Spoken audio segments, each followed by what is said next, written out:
سلام، من جمشید مرادیان هستم، مجسمه سازم. زمان زیادی رو روی اسطوره‌ها کار کردم.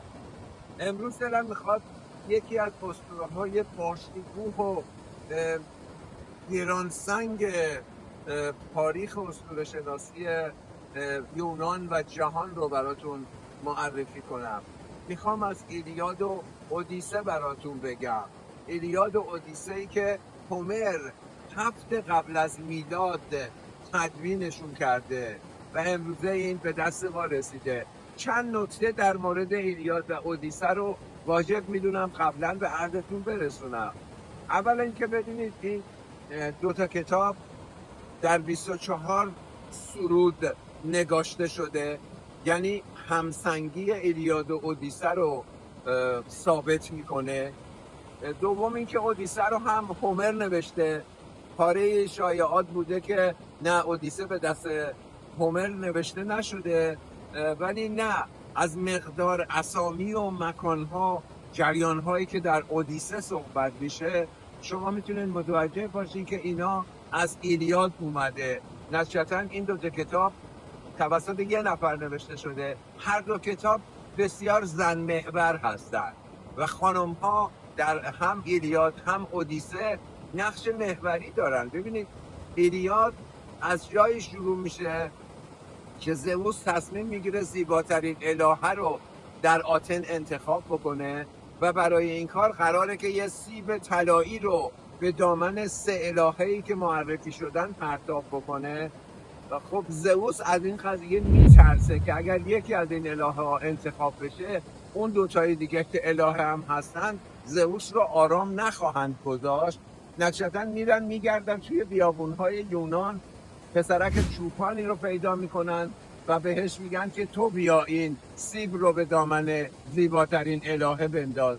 قبل از مراسم این ونوس هست که به دیدار پاریس میره و میگه اگر سیب رو به دامن من بندازی، من دست زیباترین زنان آتن رو در دستت میذارم، ببر مال تو.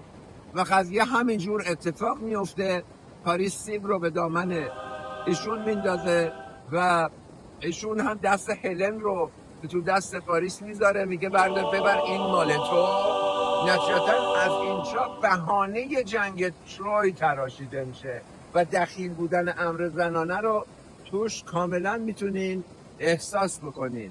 از نکات دیگری که میخوام راجع به ایلیاد و اودیسه بگم اینه که به همان زبان آرکایی که این کتاب ها، این منابع اکتفا بکنین و اینا اگر بخواد ترجمه های امروزی و کلمات زیبای این بشه، به اصل قضیه به نظر من یه کمی لطمه میزنه. بعدم نیست که همون زبان آرکاییک رو به کار بگیریم برای که درک عمیق‌تری از ایلیاد و اودیسه داشته باشیم.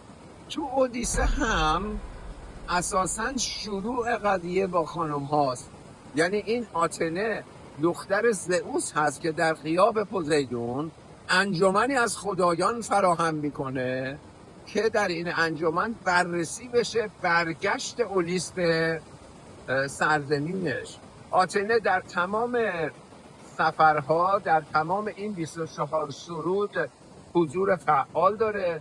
برای پسر اولیس، برای تلماک، از همون حرکت از آیتاک در واقع وسایلی رو فراهم میکنه، تسهیلاتی رو گرد میاره که تلماک بتونه بره و سراغ پدرش رو بگیره. و اساساً یادتون باشه که قضیه اودیسه حول محور پنلوپه شکل میگیره. پنلوپه زن آلیسه. آلیس رفته برای جنگ و موقع برگشت به خشم پوزیدون دچار شده و برگشت به تأخیر افتاده. حالا تمام بزرگان و شاهزادگان و اینا افراد مهم شهر توی خونه پنلوپه گرد اومدن به قصد خواستگاری و پنلوپه جواب صریحی به هیچ کدوم از اینا هنوز نداده. کفنی رو داره میبافه برای لایرت و میگه که اگر این کفن تموم شد